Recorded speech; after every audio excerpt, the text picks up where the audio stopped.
Okay, we'll start this series looking at the German Empire, which is the strongest power on the board at the moment. Germany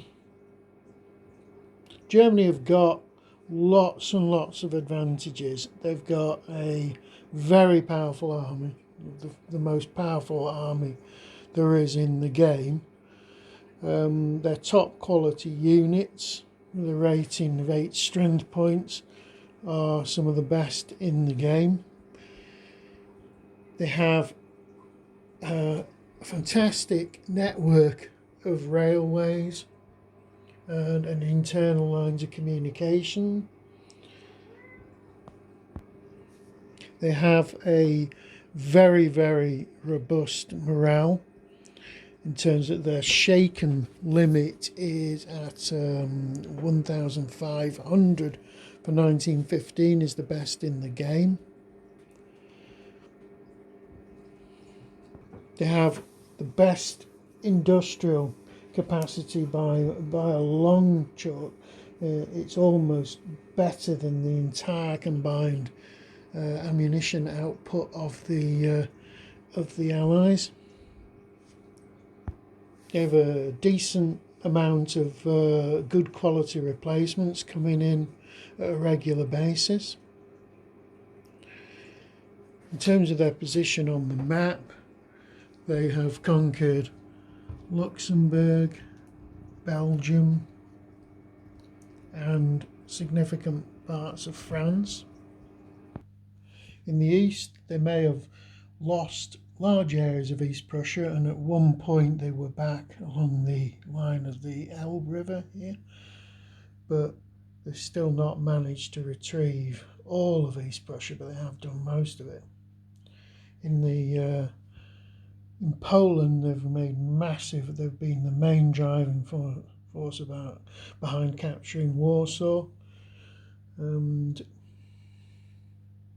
they've got a significant portion of their army on here, this part of the board. So all in all, they are by far the strongest power on the board, and certainly they're the strongest power within the Central Power Group. Next, we'll look at Austro-Hungarian Empire. It's a significant empire territorially. It's got disadvantages in the fact that it's got so many nationalities incorporated within it that replacements, there's different types of replacements depending on what type of national unit is being reconstructed. So that's can be a bit messy and difficult to manage. In terms of army, they've got a decent sized army, and their best quality units are rated at 5 strength points, which isn't very good at all, and there are not very many of those either.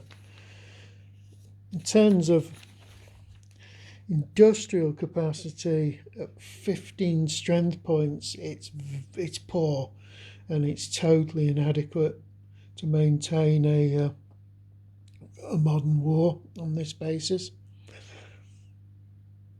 They've also got a very poor replacement system, which is meaning that gradually they're draining their supply away. Not their supply, their armies dwindling away. Another thing about Austro-Hungary is their morale is poor.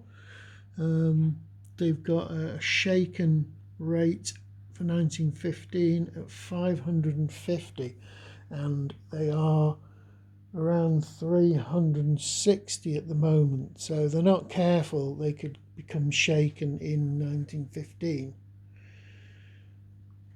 In terms of what's happened on the board, they started off losing quite a bit of territory within the Galician area, but they've captured a lot of their territory back, but they're still behind their own 1914 borders in a lot of area.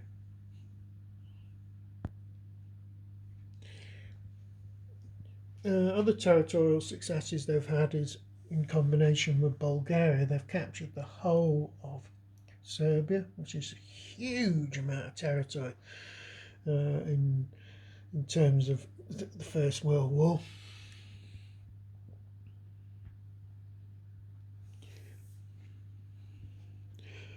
Really looking at them, Austro-Hungarian position is not tenable as it currently stands. Germany will have to, at some point, start actively supporting the Austro-Hungarians. Next power we'll look at is Turkey. Now Turkey, it has a reasonably sized army, but its quality is poor. The best Turkish units are 3 strength points. The Ottoman Empire's other problems are the fact it's got very poor industrial capacity, which is hopelessly inadequate to fight a modern war. They've also got a very poor replacement capability, which means that if they start losing significant amount of units, they're never going to be able to replace them at sufficient speed. At 350, they have a very low shaken morale score for 1915, but due to the nature of the opposition and the territories they're fighting over, they're not really losing many units at the moment. So in the short term, I would say the Ottoman Empire is going to be reasonably okay, but in the long term things are looking very bleak for them, especially when the Allies are starting to build up now, particularly in Mesopotamia. The final power that we need to look at for the Central Powers is Bulgaria, which is by far the weakest of the lot. It has almost no industrial capability whatsoever. It can't produce its own supplies. It has the worst replacement system there is for the Central Powers. It's basically only a few units. If they start losing any units, they're in big trouble. The army itself is big for a tiny nation, but it's of poor quality. The best units are 3/4s, and there are not many of those around.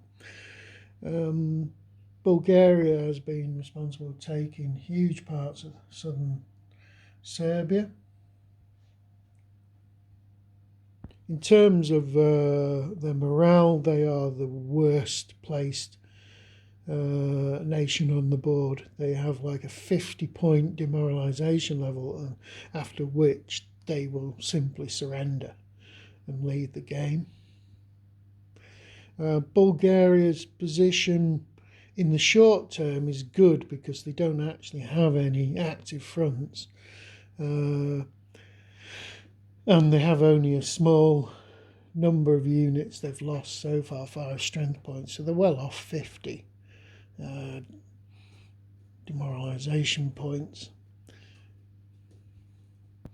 All in all, the picture for the Bulgarians in the short term is fine, but in the long term it's horrifically bad. When the Balkan front reactivates, they're not going to be able to cope. And that's it for a quick look at the Central Powers.